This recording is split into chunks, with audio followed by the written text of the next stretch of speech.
bem com vocês? Aqui quem fala é o professor Gustavo em mais uma aula de História. Bom, galera, o conteúdo da aula de hoje ainda é colonização na América, mais especificamente a colonização na América Espanhola. Dentro desse conteúdo de colonização na América Espanhola, nós vamos abordar justamente os mecanismos de dominação por parte dos espanhóis aqui na América. Bom, nesse sentido, nós temos o Conselho das Índias, assim como também nós temos ali a Companhia de Contratação. Bom, a Companhia de Contratação ela é criada um pouco antes, em 1503. A Companhia de Contratação ela é responsável justamente pela circulação de pessoas, principalmente, assim como também ela vai ser importante por alguns retoques ali na questão da circulação das riquezas.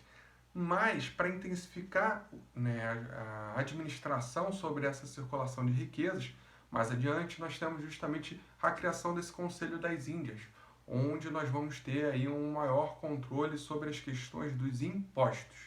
Mas, mais adiante, a coroa espanhola vai entender a necessidade de melhorar mais ainda, né, os mecanismos de dominação nas suas colônias, ou na sua colônia. Nesse sentido, eles vão dividir esse território em áreas estratégicas para conseguir controlar mais a circulação dos indígenas, o domínio sobre os colonos. E aí nós temos a criação dos vice-reinos. Dentro da criação dos vice-reinos, nós temos vice-reinos como o vice-reino do Peru, vice-reino da Plata, entre outros, certo? E dentro desses vice-reinos, nós vamos ter lideranças nessas localidades. Nesse caso, quem eram os tipos de pessoas que ocupavam esses cargos? Os espanhóis, né? No caso, os chapetones.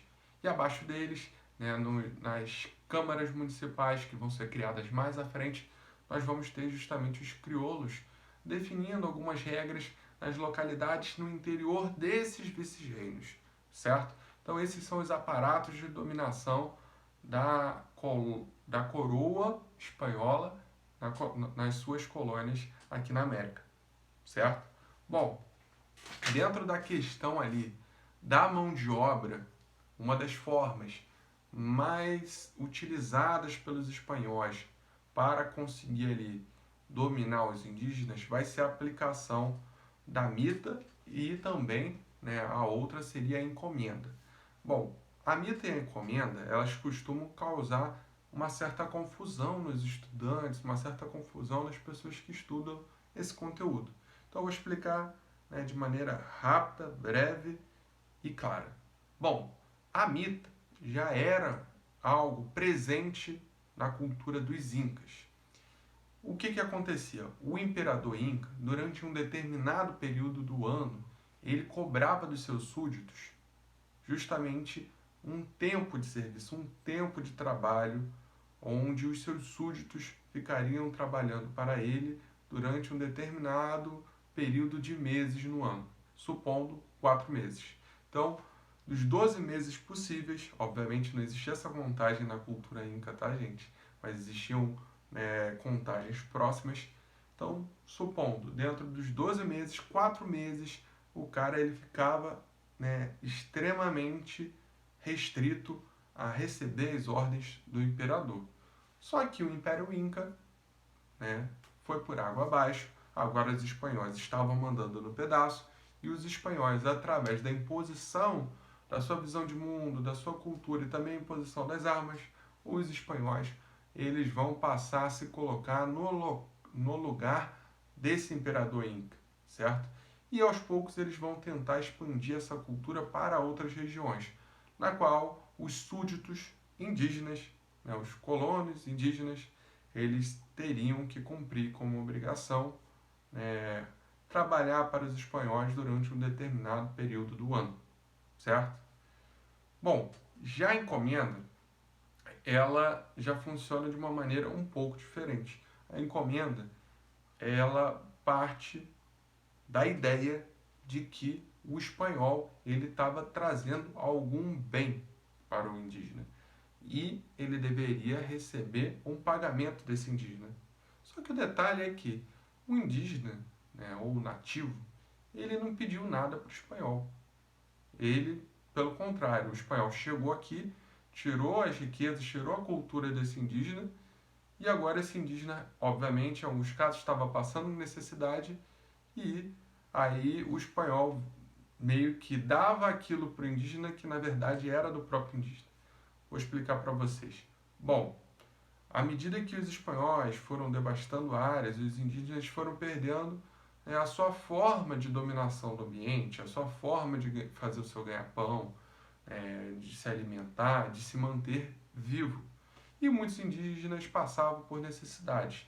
Nesse sentido, os espanhóis eles contratavam um grupo de indígenas durante um determinado período do ano também, e durante aquele período do ano, aquele indígena trabalharia de maneira exaustiva dentro da mineração, assim como os indígenas que eram dominados na Mita também trabalhavam na mineração, e ele ficava ali totalmente à disposição do espanhol. Então, a encomenda, o espanhol ele chegava, dava ali o que comer para o indígena, que em muitos casos não tinha o que comer, porque ele perdeu justamente a dominação sobre o ambiente em que ele vivia. E também o espanhol, em muitos casos, chegava com o argumento de que ele vai catequizar, que ele vai civilizar esse indígena. Então, o indígena, a partir do momento que ele é civilizado pelo espanhol, ele deve dar em troca justamente a sua força de trabalho para o espanhol. Então, essas encomendas, elas funcionavam de que forma? O espanhol dava comida para o indígena e dava a educação, que era uma educação segundo a visão de mundo do espanhol, que nada tinha a ver com a visão de mundo e a cultura do indígena. Porém, o indígena, naquela situação de precariedade, acabava, de certa forma, se submetendo.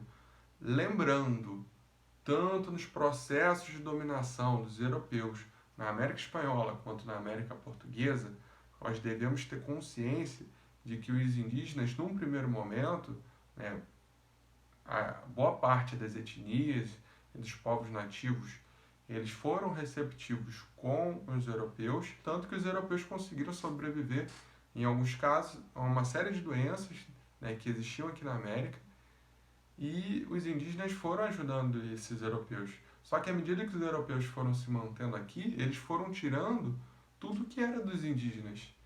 E os indígenas, ao longo desse processo, eles vão se dar conta desse processo de dominação, desse processo de exploração, porém, muitos dos indígenas, muitos dos seus semelhantes, já tinham morrido, e o processo de resistência vai cada vez mais se tornando difícil, o que não significa que esses milhares de indígenas que foram dominados pelos europeus não lutaram pela sua cultura, pela sua independência.